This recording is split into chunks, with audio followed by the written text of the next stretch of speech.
Good morning, friends. Mm, I'm Dr. KBS Krishna, and I work at the Central University of Himachal.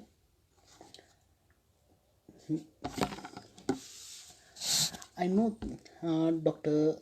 Tarun Tapas Mukherjee for the last 7-8 years, and one of the things that I have known him, that I have known over this period, is that his serious interest in academics for one thing, and the uh, understanding that he has of literature. And this is something that he has, that in our discussions we have tried to actually bring about, whether it's in the journals that I had contributed to, that the journals are from Bate College Denton, such as Golden Line that I had written earlier, and I'm also the chief editor of Spring Magazine, a sister concern of Roopkatha. Now, today I'm here to speak about Emerson's American Scholar.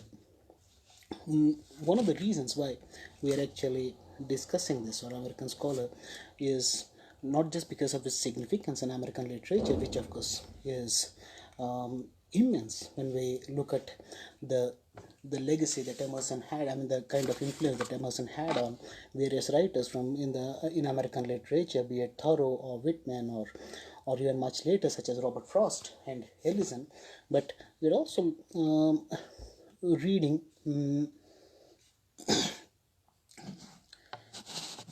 I hope I'm audible. No. Let's see if I can actually increase, be a bit louder. The point that I want to actually discuss when we are looking at American scholars, one, according to Emerson, who is an American scholar, that's the first question. And then, secondly, what do the words American and scholar mean, according to Emerson? Thirdly, Emerson's transcendentalism and pantheism as they come through in American scholar. That's the third thing that I want to look at. Then, along with this, I also want to look at the individual in American history, and how Emerson's American scholar in one sense reflects John Dewey's notions of individualism on one hand, and how the kind of impact it had on the concept of American dream, and what it later metamorphed into. Now, along with this, I want to look at the kind of political agenda that's apparent when we look at what Emerson was doing in an American dream.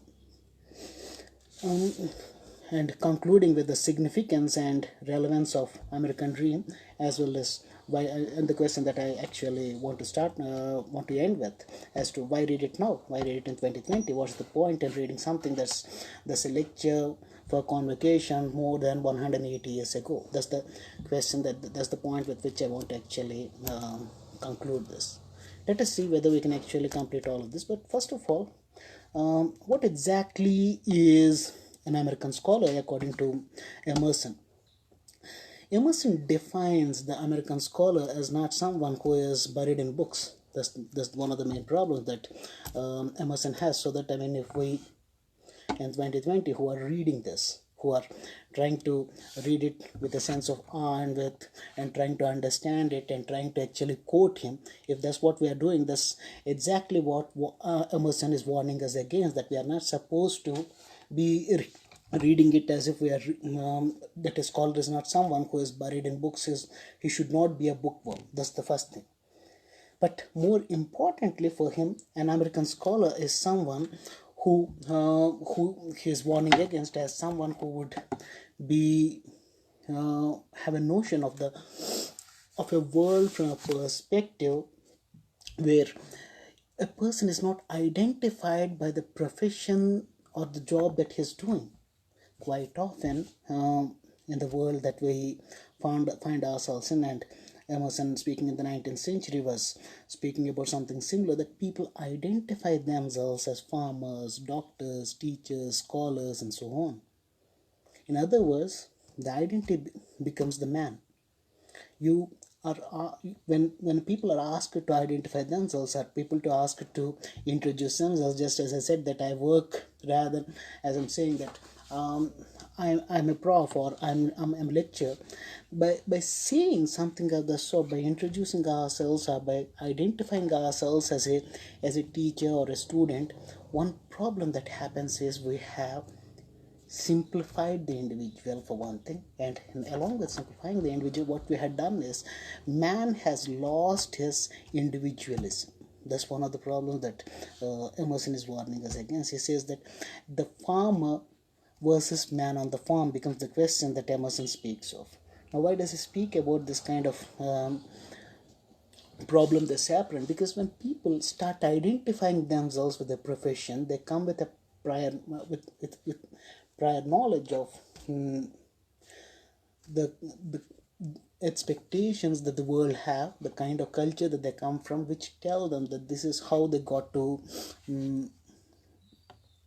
behave if they belong to a certain profession, or if this is the profession that they're a part of, or this is the job that they're doing. One of the issues that you have with this is a, an identification which has resulted in individuals forgetting that there is scope for them to actually think and then act in a particular manner. So that if it is man on a farm rather than a farmer, as Emerson says, the difference between man on a farm versus the farmer is that the man on the farm is a thinking individual.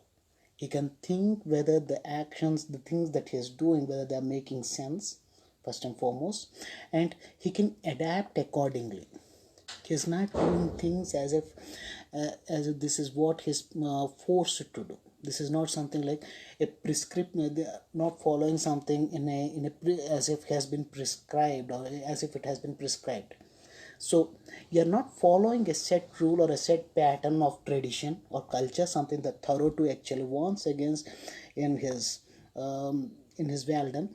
Now, the reason why we are saying that Emerson is warning people against actual falling into a pattern is this results in man completely becoming just a part, rather than doing justice to himself. He's not really doing justice to himself, and that becomes a problem for Emerson.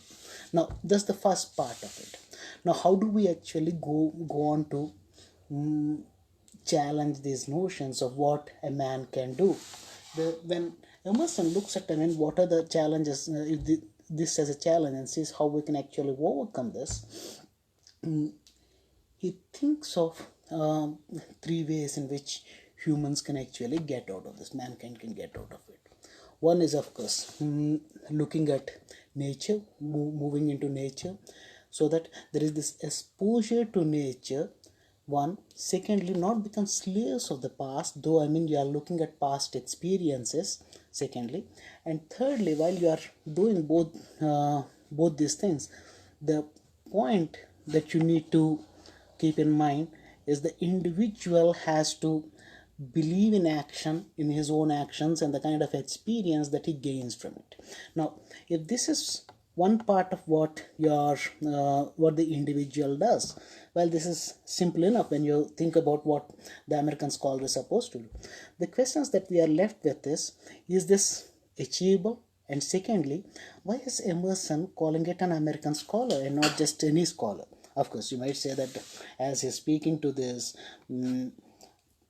students who have graduated at a convocation, and in that sense is speaking about American scholar. But we have to remember that the idea of America as is apparent right from what John Winthrop speaks of in his City of Heaven, or what Whitman speaks of when he is speaking about America in his preface to Leaves of Grass. These notions of America is of a city of heaven, is a recreated Eden that we have here. Now, this recreated Eden that you are speaking about, or this city of heaven that you have, which America is supposed to be, results in is something that is reflected even in Emerson's idea of American scholar.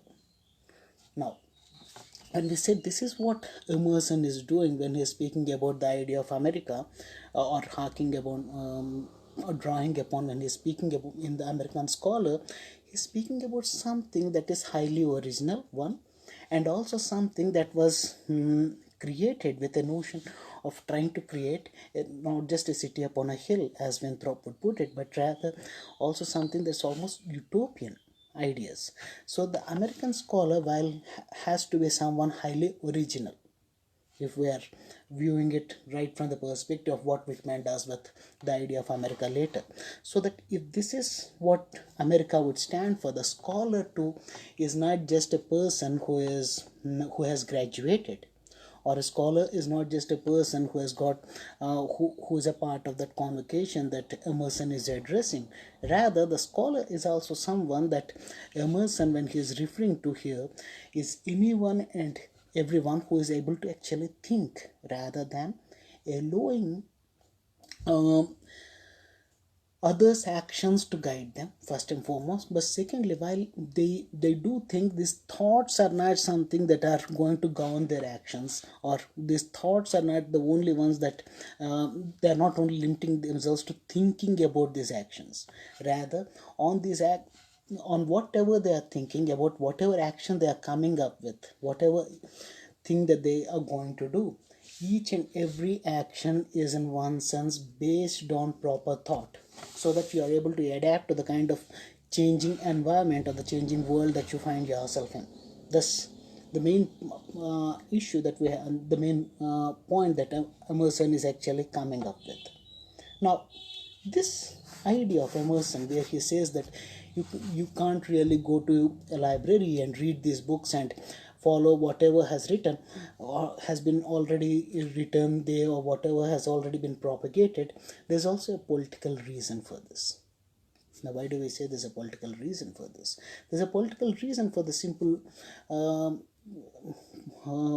simply because while Emerson himself became successful because of his friendship with Carlyle, so that, I mean, his books were more popular. Nature, for instance, became extremely popular in England.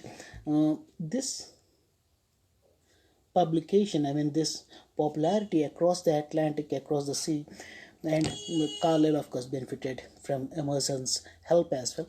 We are also speaking about how America, once it has got its independence, is still owed a lot to how the others viewed them. That's one of the problems that you have here. I mean, they still owed a lot to how England was writing about America. They were reading this. These were the kind of works that the scholars would have found in the library. These are the kind of works that they would find in the library. And while these are the works that they would find in it, they would also find works where people had written against America's desire for independence. In one sense, while America had become an independent nation by the time Emerson was speaking here, he by the time Emerson comes up with his American Scholar, it was still as if it was not really intellectually independent. So that Oliver Wendell Holmes, when he speaks about Emerson's speech, Emerson's American Scholar, says it's the intellectual declaration of American independence. Declaration of America's intellectual independence. Now, the reason being that this declaration of intellectual independence becomes highly necessary for America. And post Emerson, all the writers who are, whether it is Whitman, whether it is Twain and others, they could easily shrug off the yoke of expectations, European expectations, and were actually catering to the ideas or the notions that they were used to in America, which was not really the case earlier compared to what was happening prior to what Emerson had written. Now, if this is what Emerson is doing here, and he is basically shrugging off this European yoke, he's also, in that sense, coming up with what we term as a slight political agenda. Because till the 1860s, one of the things that we need to keep in mind is, in America there wasn't this copyright law which which stopped the publishers from publishing European works of literature. Now, when the publishers, American publishers, could publish European works of literature, one of the things that happened when they were actually publishing these European works of literature was they weren't really paying any royalty, taking any permission. And as they weren't paying any royalty or taking permission for this reason, I mean, the books that were successful in England and which were automatically published in America were far more profitable for the American publishers than publishing something that is written by American writers. Now, why do we say that? I mean, it is far better for an American writer or an American publisher to actually come up with works that were published abroad rather than those that were published in America, that were published in England, that they would prefer to, because they are, yes, these are profitable compared to what was happening in America. Now, if this was what was happening with at the time that Emerson was speaking about, the books that the scholars find, again, we can see that, I mean, these were the books that the scholars of that time would mainly be reading British literature or European literature rather than American literature per se. It also becomes something for Emerson, when he had the agency to point this out, so that with the scholars, as well as when they're encouraged to read, as he says that as one of the ways in which he wants them to come out of the kind of cloistered thinking that they had been pushed into, is to actually start reading books. Now, what are the kind of books that Emerson is referring to here?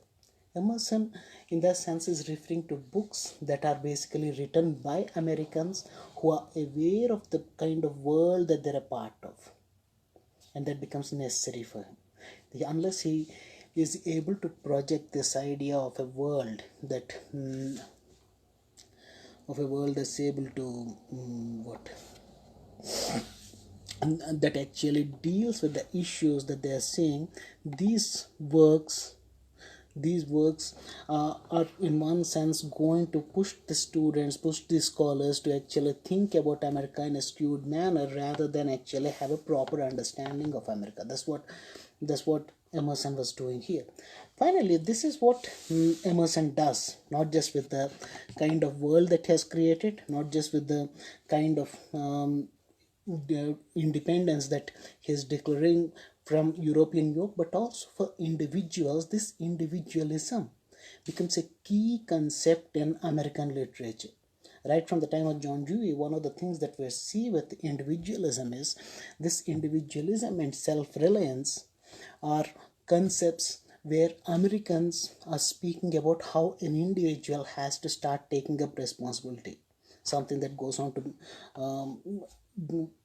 be viewed as what we term as the American dream, which of course Reason and others speak about later when they're showing the influence of Emerson. But for now, when we say that, I mean, this is the kind of world that Emerson is speaking about. This individualism that we have here is a celebration of an individual and an individual's mind, where he is reliant on himself, where he is, rather than reliant on society or the past to actually tell him or guide him as to how he is supposed to behave.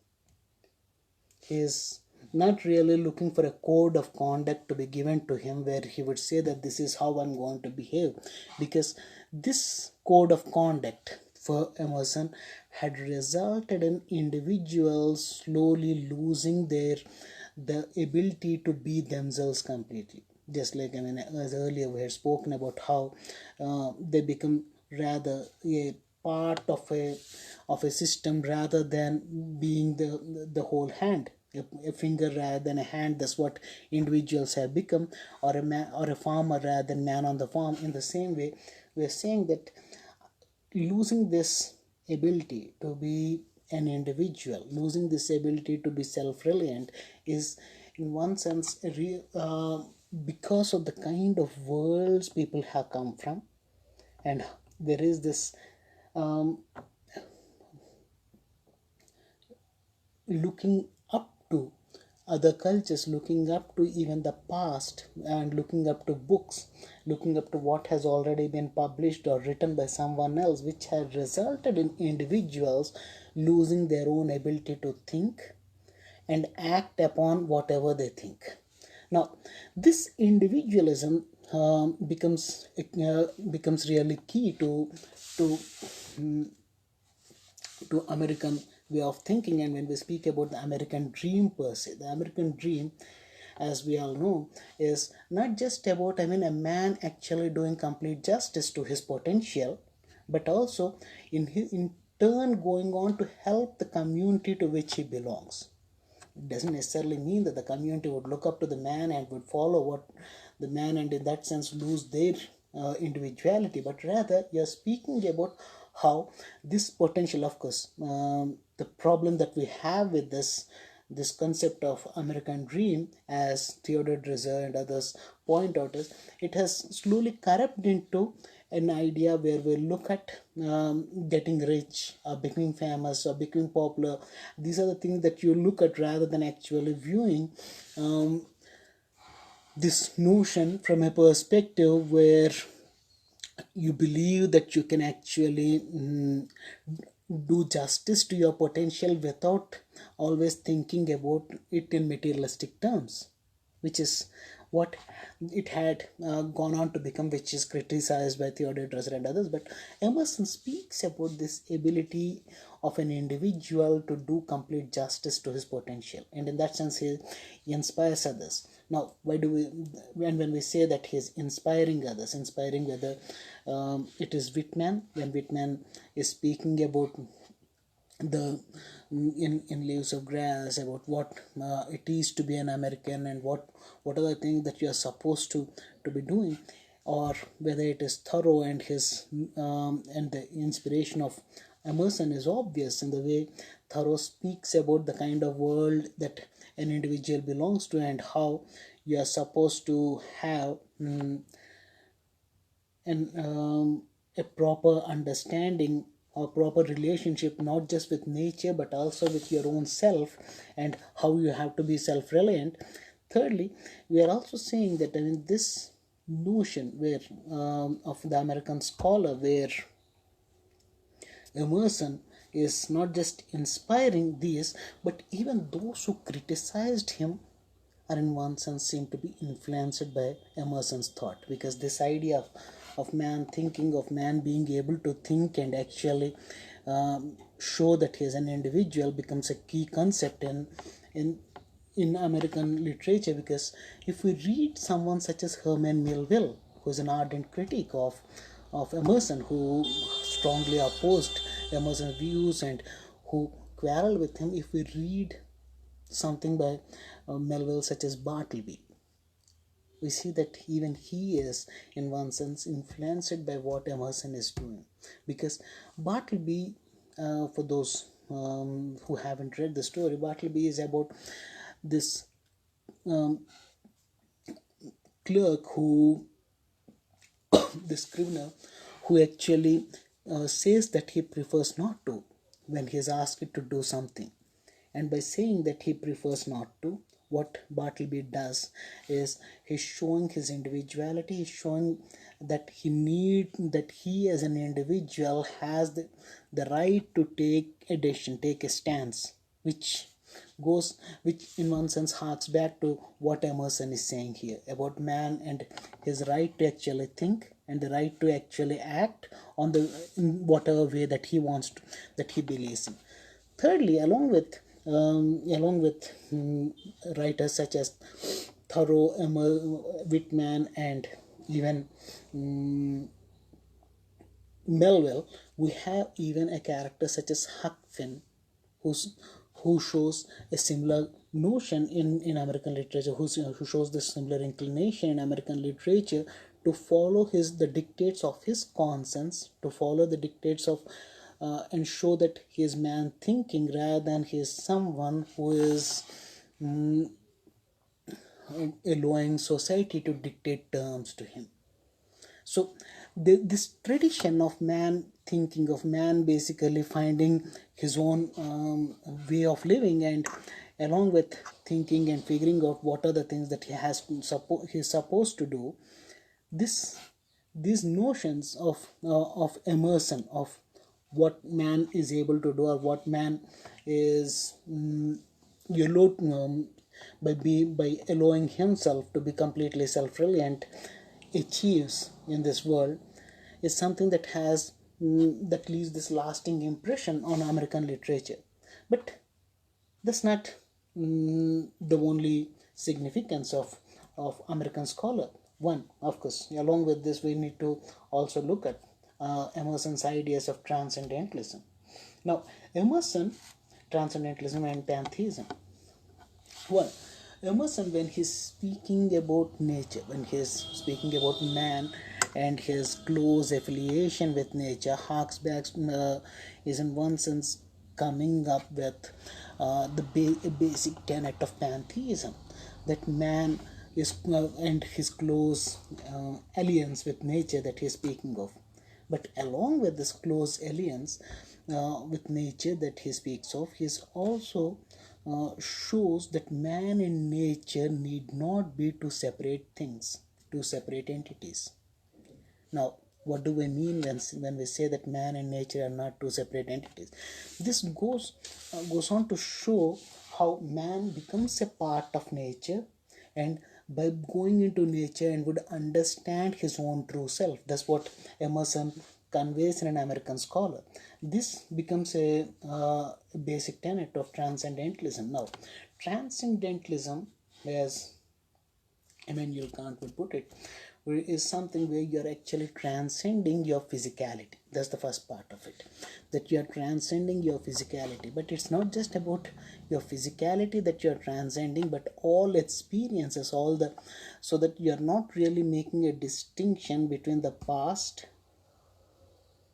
and the present. First and foremost, you are not making a distinction between man and nature, man and woman, or you and the world. And this understanding where you are actually transcending these physicalities, transcending these, and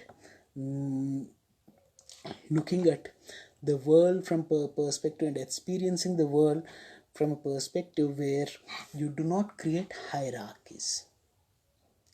Now, as you do not create such hierarchies, what happens with this notion of transcendentalism? There is a realization that all hierarchies are in that sense man-made. Again, you can see what Emerson is doing in American Scholar when he is speaking about our identifications or identities that were created.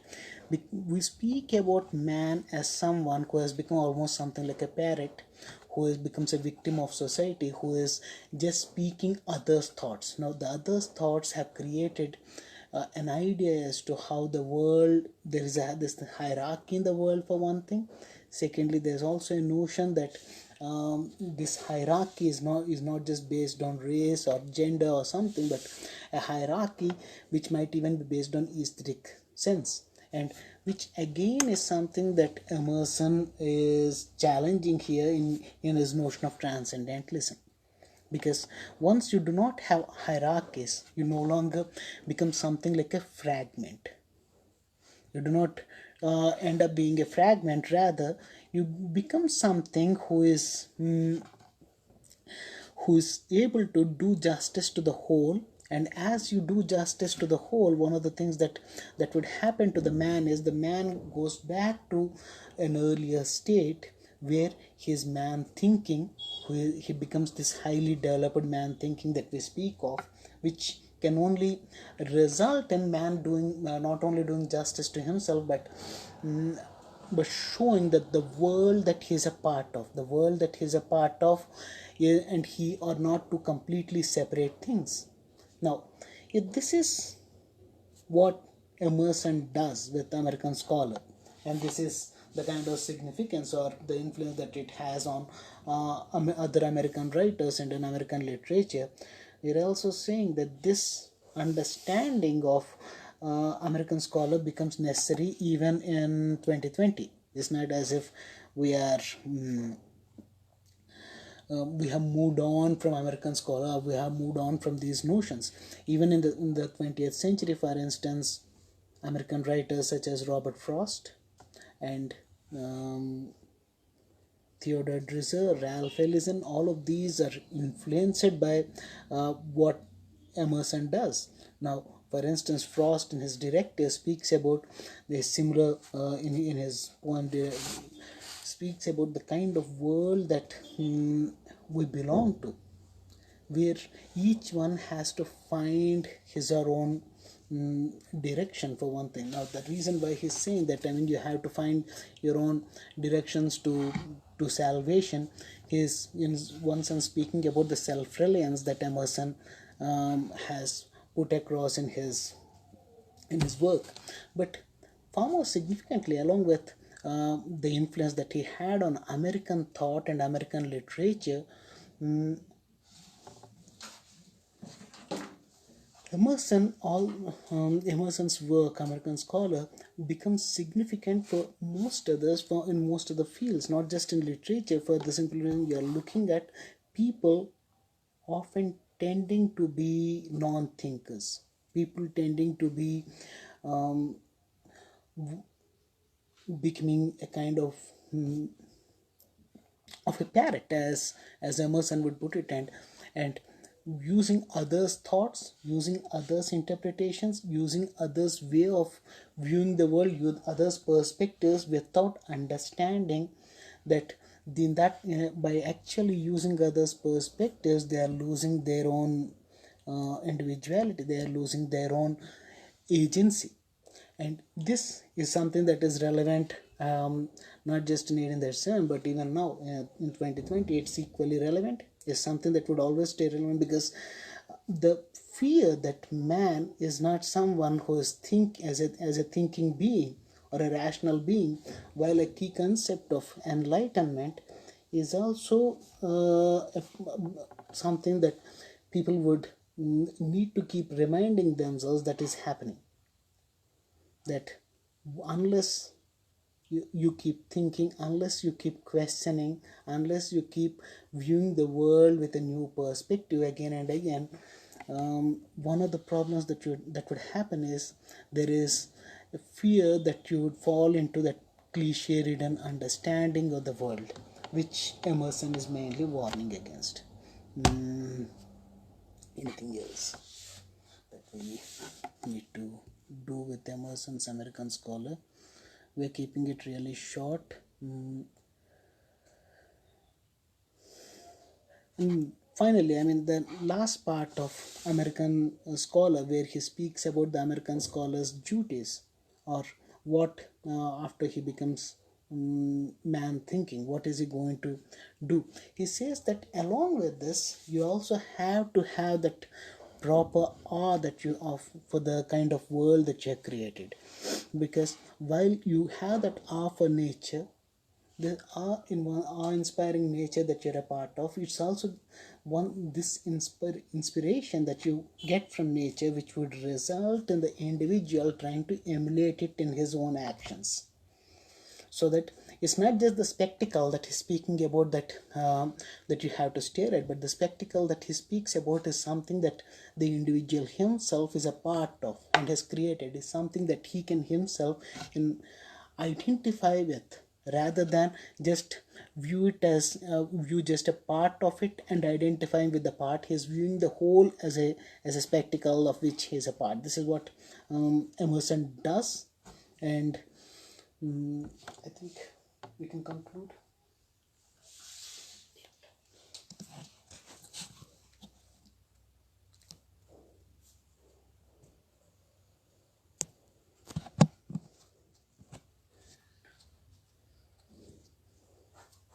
What should we do? Do we have any questions? And if so, how do we get these questions?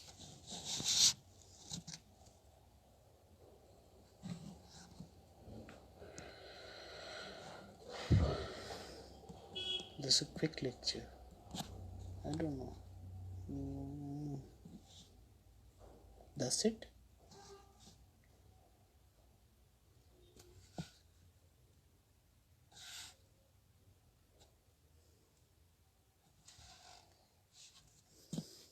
Thank you.